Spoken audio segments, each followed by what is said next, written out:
जोंनि निसिमा हालामावहाय जों माखासे जोंनि बिटिआर गभर्नमेन्टजों लोगोसे जोंनि UPPL पार्टीनि माखासे नेताफोरा बिसेस जोंनि जयन्त बसुमतारी बिथांनि माखासे आगान होलांनाय जोङो बुंजागोन माने एचिभमेन्टफोर बिथांनि मावनाय बेखौ जोङो फोरमायथिनो गोसो जादों। बेफोरनो जाहैबाय नाम्बार 1 जोङो चापागुरिनिफ्राय लानानै जोंहा मालिबिटा आरो मालिबिटानिफ्राय लानानै एक्सटेनसन ओरै जों खालामनो नागिरनायखौ जोङो बिसेस जोंनि MLA सारनि नेतृत्वआव जों मोनदों। बेनो जाहैबाय बै दै जोंहा ओरैहाय आइ रिभार दंना लांखारजों लोगोसे आइ बेखौ बारनानै देवस्रिसिम थांनाय बे आसाम माला रडखौ माने बानायनायखौ जोङो दा फुरा नुगासिनो दङ। बे फुल सुइं कनस्ट्राक्सनाव सोलिगासिनो दङ आरो लामायाबो ओरैबायदि गुवार जाय लामाजों जोङो माने खमैनो 90 स्पिड सालायोब्लाबो माने जेबो प्रब्लेम जानाय नङा। खुनु गिदिं गिदा गैया माने फुरा स्ट्रेट माने लामाखौ जों मोननो थांगासिनो दं आरोखि। आरो बे लामाखौ बानायनायाव गोबां हाफोर खहा जादोंमोन अब्लाबो कम्पेनसेसननि थाखाय जोंनि माने मा होनो जाय कम्पानिफोर बिसोरो जोंनो होनो थांगासिनो दं आरोखि। बेनि थाखायनो जोंनि रायजो राजाफ्रा बिसेस जोबोद गोजोननाय फोरमायदों।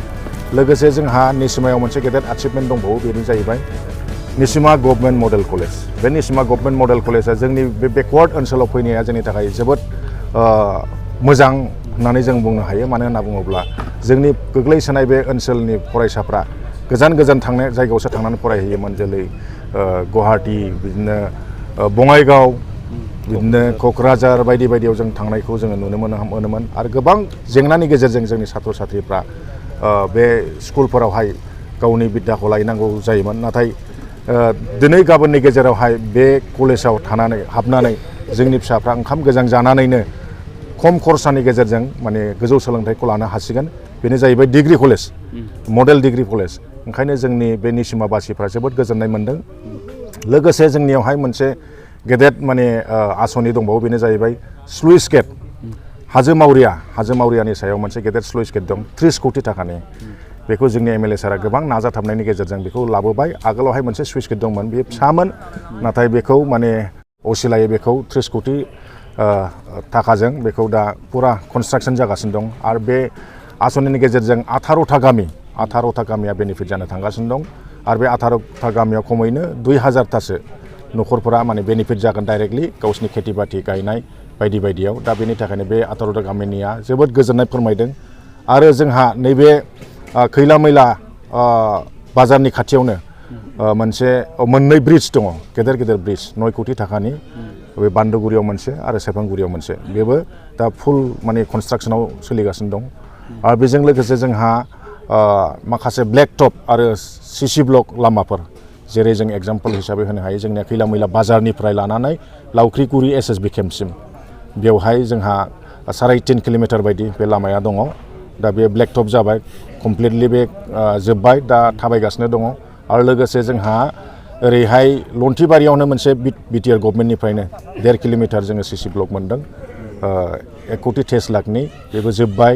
लोगोसे जोंहा फाथाबारियावहाय जोङो मोनसे लामा मोनदों स्टेट गभर्नमेन्टनिफ्राय MLA सारनि अननायावनो 2.5 कोटि थाखानि बेबो कमप्लिट जोब्बाय 3.5 किल'मिटार बायदिमोन बेनि डिसटेन्सआ। आरो जोंहा नैबे मा होनो मानिकपुर तुलसिजरा बे भबानिपुर BCTCनि सिङाव बेबो दा माने कनस्ट्राक्सनाव जागासिनो दङ 2 कोटि 75 लाखनि बियो। आरो जोंहा नैबे पुब आमगुरिनिफ्राय लानानै खुंख्राजरा बाया जानानै बाटाबारि नेपालपारा बे बस्तिसिम जोंहा 5 किल'मिटार बायदि लामा दं। दा बे कनस्ट्राक्सना सोलिगासिनो दङ। बेजों लोगोसे जोंहा ब्लेक टप लामा खुंख्राजरानिफ्राय ओरै गबदापारा तिनिआलिसिम 5 किल'मिटार लामा बेबो ब्लेक टप बेबो जोब्बाय बेबो MLA सारनि अननायजोंनो जादों। आरो इर'सन प्रटेक्सन हिसाबै जोंहा गोबां जायगायाव दङ जेरै जोङो ओरै खोलानिफ्राय फैयोब्ला जोंहा तुलसिजरायाव मोनसे दङ इर'सन प्रटेक्सन जों माब्लाबाबो मोनफेराखैमोन बे जायगा नैबे लांखार नांगलबाङा दै सेर गोबां जोंनिया इर'सन जादोंमोन। दा गोबां गामिफ्रा नस्थ' जाबाय गोबां खेथि फोथारफ्रा एग्रिकालसारेल पेडि फिल्डफ्रा धंस' जादोंमोन। दा बेनिफ्राय एसेब्लाबो आरायग' मोनबाय जोंनि गामियारिफ्रा। दा तुलसिजरायाव मोनसे इर'सन प्रटेक्सन जादों। लोगोसे सेकेन्डआव जोंहा वेस्ट कलियागाव बायहायबो प्रटेक्सन जादों। लोगोसे जोंनिया नै आमगुरि एलेंमारि बाहायबो जादों। बे गासैबो RIDF फान्डनि गोजामोन। आरो लोगोसे जोंहा साउथ साउथ गान्दाबिलावहायबो जोंनि 2.5 कोटी बायदिनो जों मोनदों आरो आनन्द पेटनि BCDCनि सिङाव दलगाव मानिकपुर बेवहायबो जोङो 1.75 लाखनि बे प्रटेक्शनखौ मोननो हादों आरो लोगोसे बिटिआर गभर्नमेन्टनिफ्राय जोङो ससिपुर होननायावहाय मालिबिटा ससिपुरावहाय जोङो मोनसे प्रटेक्शन मोनदों आरो बिटिआर गभर्नमेन्टनिफ्रायनो बै खालामाथि दैयावहाय जोङो 2.5 कोटी थाखानि जोङो प्रटेक्शन मोननो हादों नाथाय दुखुनांथाव होनना बुंजायो बै भुटान हाजोनिफ्राय फैनाय दैया ओरैबायदि कारेन्ट ओरैबायदि स्पिड आरो ओरैबायदि फोर्सजों फैयो बे 2.5 कोटी थाखाजों बेखौ बानायनायाव माने टेक्निकेलि माबा मोनसे फेल जानायाव बियो माने दा बांद्राय साक्सेसआव गैया होनजायो एसे माने बायफ्लंनानै दा दैया फैफिनदों नाथाय बिटिआर गभर्नमेन्टआ बेखौ माने रिसार्भे खालामना मोनफिनबाय आरो बेखौ माने रिपेयारिं खालामनायनि मोनसे प्रसेसआव दा सोलिगासिनो दङ आरो बेजों लोगोसे जोंहा प्रटेक्शन हिसाबै माखासेया अलरेडि सार्भे जानानै दङ बेखौ जों मोनथ'वाखै निस्सय जों आसा खालामदों बेफोरबायदि प्रसेसआव थानाय खामानियाबो निस्सय जाफुंगोन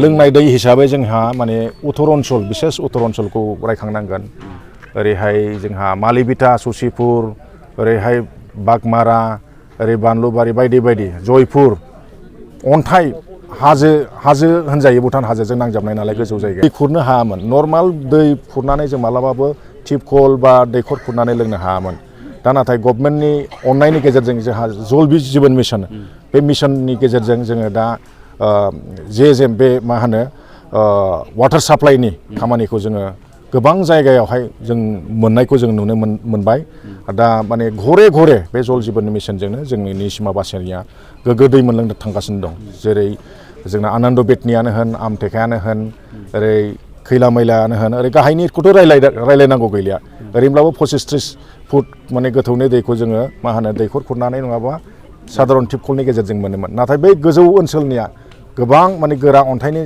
थाखायनो जोङो गोथौ दैखौ खुरखावनो हायैयाव माने जों दै मोननायनिफ्राय गोग्गो दै मोनलोंनायनिफ्राय बिराद बन्सित जादोंमोन आरोखि नाथाय बे जल जीवनजों जोङो दिनै गोग्गो दै मोनलोंनो थांगासिनो दं बेनि थाखायनो गोबां उत्तर ओनसोलनि जोंनि निसिमाबासिया दा जोंनि इउपिपिएल गभर्नमेन्टखौ जोबोद साबायखर बावदों आरो बेनि खेथ्रआवहाय लोगोसे जोंहा माखासे डाइरेक्ट बेनिफिसियारि आसनिफोर दं जेरै अरुणोदय स्किम रेशन कार्ड लोगोसे माने नोङो जीवन बीमा लाइफ इन्सुरेन्स दा दङ दा बेफोरखौ जोंनि डाइरेक्ट माने महिलाफ्रा बा डाइरेक्ट माने गैयै बेनिफिसियारिफ्रा बेखौ मोनबाय गोबां मोनबाय होननानै बुंजायो आरो लोगोसे जोंहा बिटिआर गभर्नमेन्टनिफ्रायबो जोङो मोनदों जेरै गियान सोरां बिथांखि बे जाहैबाय स्टुडेन्ट स्कलारशिप 5,000 स्टुडेन्टसफ्रा गावसोरनि एडमिसन खालामनायाव नांब्रबनाय बा लेखा बायनायफ्राव नांब्रबनाय लोगोसे बिदिनो ड्रेसफोर सुनायफ्राव नांब्रबनाय बेफोरखौ बिमा बिफानाव सोनारा हसिया गावसोरनि फरायनाय जिबनाव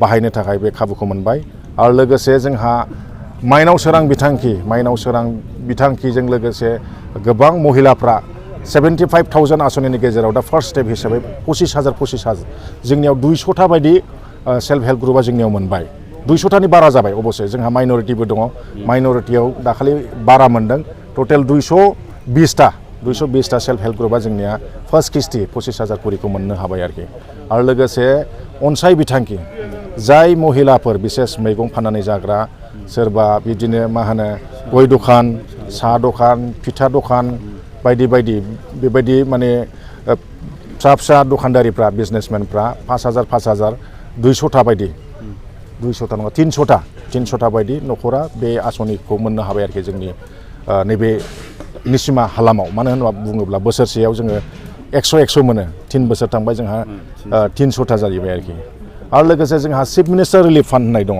जोंनि जयन्त बसुमतारी एमएलएनि गावनि खथानि गेजेरजों जों बेहाय खेबथाम बायदि जों मोननो हाबाय बेहायबो स्टुडेन्ट आसनि हिसाबै जोंहा 5,000 करि स्कलारशिप आरो लोगोसे मेडिकेल हिसाबै 10,000 निफ्राय 20,000 बेबायदि आसनिखौ बे चिफ मिनिस्टार रिलिफ फान्डनि गेजेरजों जों मोननो हादों आरोखि आरो लोगोसे बहुत डाइरेक्ट बेनिफिसियारि स्किम जोंनियाव दंबावो जेरै रग निर्मल होन आरो जोंनिया मा होनो बै फुख्रि गिदिर मोनोना अमृत सरोवर होननाय बे अमृत सरोवर आसनिफोरखौबो मोनफ्रोमबो BCDCआव बबेबा BCDCआव गंनै बबेबा BCDCआव गंथाम बेफोरबायदि जोंनियाव मोनबाय जाय आसनिनि गेजेरजों जोंनियावहाय माखासे मा होनो नानि जे मा होनो प्रडाक्ट ना फिसिनायनि गेजेरजों गोबां मानसिया गाव गावनि माने लाइभलिहुडखौ गाव गावनि जिबिकाखौ दानानै लानो हागोन आरो गोजान जायगायाव थाङालासिनो बेफोरनि गेजेरजोंनो गावनि न'खरखौ सुंथानो हागोन बेखौ जोङो नुहुरदों आरोखि।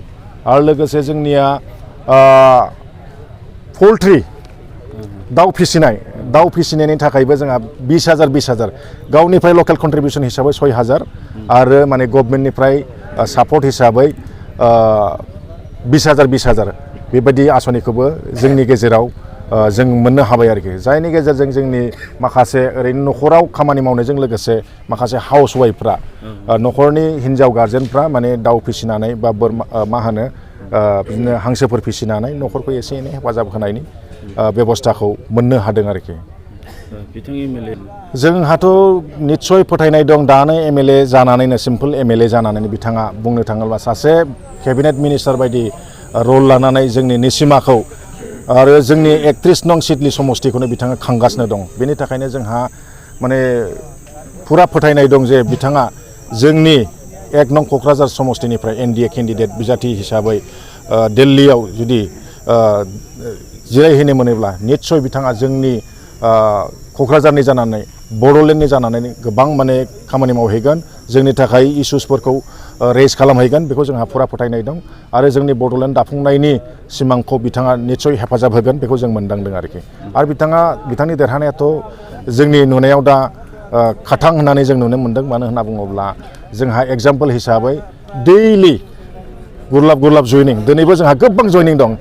आनन्द बेतनियाव जोंहा 70 जन मोनसे जायगायाव दङ आरो बेनिफ्राय आनन्द बेतनियावनो बाव जोंना बाहाय 19 जन बायदि जइनिं दं आरो दिनै माखासे मा होनो एक्स एनडिबिफोर बिथांमोना जोंजों जइनिं जानो दासो सुरासन फंबाया जोंनि सिगाङाव रिपर्ट होफैदों बेबायदि आरोखि। खिन्थु बिथांमोना माखासे बिदिनो रायलायदों आरोखि बोरै माने गावसोरजों माने जों टाच खालामनो हायो गावसोरखौ बोरै गाइड खालामनो हायो बेनि सोमोन्दै रायलायदों। जों होनदों जों रायलायगोन फैनायनि गेजेरजों जागोन। आरो दहायसो फाथाबारिनिफ्राय 20 जन बायदि महिलाफोर बिसोरो जोंजों फैगोन दा फैगोन जोंनाव जोंनि बिटिआरनि स्पर्ट्स इएम बिथाङाबो फैगासिनो दङ।